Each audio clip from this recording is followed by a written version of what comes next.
गणित कक्षा 10 में एक्सरसाइज 3.2 प्रश्न क्रमांक 3 को हम पढ़ेंगे।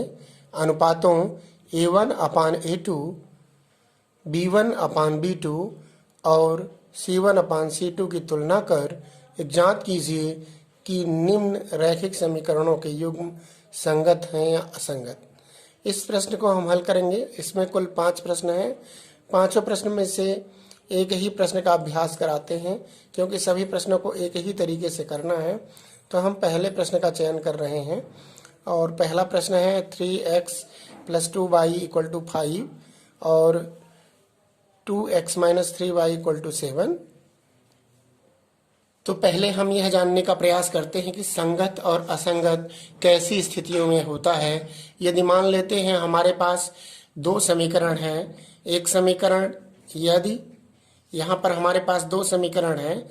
एक समीकरण है A1x + B1y + C1 = 0 और दूसरा समीकरण है A2x + B2y + C2 = 0।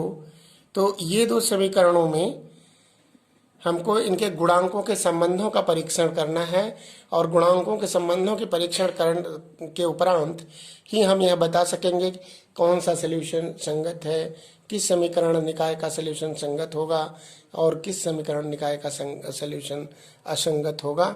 इसको देखते हैं। तो इसमें x का गुणांक क्या है A1 और x का गुणांक क्या है A2। तो यहाँ पर x के गुणांकों का अध्ययन करते हैं। x का गुणांक क्या क्या है ये देखते हैं। यहाँ पर y का गुणांक देखते हैं और यहाँ अचर पद देखते हैं। अचर पद, x का गुणांक क्या है, y का गुणांक क्या है और अचर पद क्या है, इसकी परिकल्पना करते हैं। x का गुणांक है A1 और A2। x का गुणांक क्या है A1 और A2। y का गुणांक क्या है B1 और B2। B1 और B2 और अचर पद क्या है C1 और C2। इनके अनुपातों का परीक्षण करेंगे। तो पहली शर्त होती है इसमें कि यदि A1/A2 की स्थिति रहेगी इक्वल टू, ये भी नॉट इक्वल टू होना चाहिए, B1/B2। तो अगर ऐसी स्थिति बनती है तो इसमें रेखाएं प्रतिच्छेदी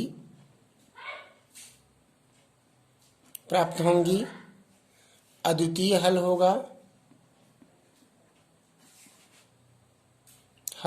होगा और निकाय कैसा होगा, संगत होगा। ये ध्यान में रखना है। ये 3 स्थितियां हो सकती हैं यदि गुणांकों का संबंध इस प्रकार रहेगा तो।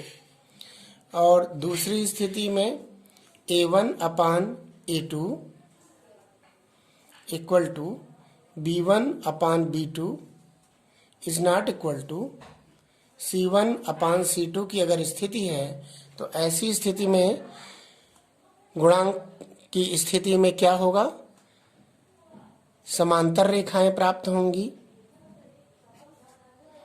कोई हल नहीं होगा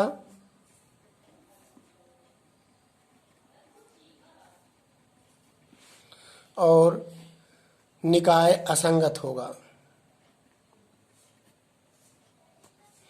तीसरी स्थिति क्या होगी, तीसरी स्थिति होगी A1/A2 = B1/B2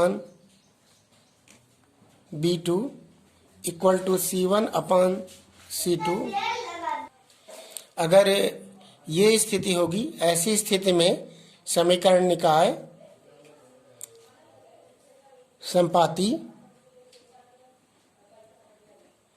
रेखाएं प्रदर्शित करेगा, अनंततः अनेक हल होगा, अनेक हल होगा और अनंततः अनेक हल के साथ साथ संगत होगा और आश्रित भी रहेगा।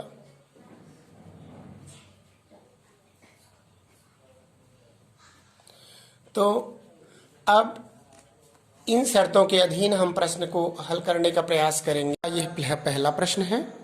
तीसरे प्रश्न का पहला प्रश्न है 3x + 2y = 5, यह समीकरण 1 है।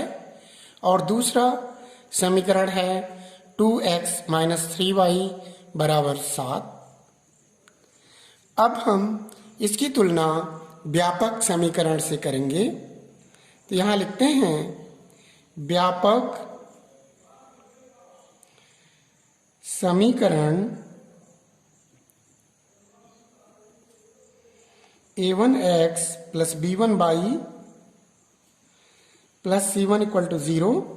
दूसरा है व्यापक समीकरण a2x plus b2y plus c2 equal to 0 से तुलना करने पर इसकी हम तुलना कर रहे हैं। तुलना करने पर हमें यह मिलेगा कि a1 इक्वल टू x का गुणांक a1 है और इस x गुणांक क्या है 3, तो a1 इक्वल टू क्या हो जाएगा 3। इसी प्रकार b1 इक्वल टू क्या हो जाएगा 2 और c1 इक्वल टू क्या हो जाएगा 5। c1 equal to 5। अब a2 इक्वल टू क्या होगा 2, ये देखिए। b2 इक्वल टू क्या होगा -3 और c2 इक्वल टू क्या होगा 7। इस प्रकार हम a1, b1, c1 के मान प्राप्त करेंगे और a2, b2, c2 के मान प्राप्त करेंगे। अब इनके अनुपातों का परीक्षण करेंगे। तो इनके अनुपातों को हम लेते हैं a1 upon a2 equal to 3/2, b1 upon b2 equal to 2/-3, c1 upon c2 equal to 5/7। इस तरह हम अनुपात ज्ञात कर लेंगे। दोनों अनुपातों का हम परीक्षण करेंगे। a1 अपान a2 यानी 3/2, b1 अपान b2 यानी कि 2/-3। क्या ये अनुपात आपस में बराबर हैं? नहीं, यह अनुपात आपस में बराबर नहीं है, क्योंकि 3/2 2/-3 के बराबर नहीं हो सकता। अतः क्या होगा a1 upon a2 is not equal to b1 upon b2। ये पहली शर्त है कि अगर ऐसी स्थिति हो तो रेखाएं कैसी प्राप्त होती हैं? प्रतिच्छेदी रेखाएं प्राप्त होती हैं। और अद्वितीय हल होता है, निकाय के संगत हल भी होते हैं। अतः हम यहां लिखेंगे अतः निकाय का संगत हल होगा। इस प्रकार हम परीक्षण कर सकते हैं कि कौन सा संगत है और कौन सा असंगत। यदि a1 upon a2 is not equal to b1 upon b2 हो तो संगत होगा, और यदि a1 upon a2 equal to b1 upon b2 is not equal to c1 upon c2 हो तो असंगत होगा, और यदि a1 upon a2 equal to b1 upon b2 equal to c1 upon c2 तीनों इक्वल हों तब भी संगत होगा। लेकिन वो कैसा होगा? वो आश्रित होगा, है ना। तो इस प्रकार हम लोग सॉल्व कर सकते हैं इस तीसरे प्रश्न को।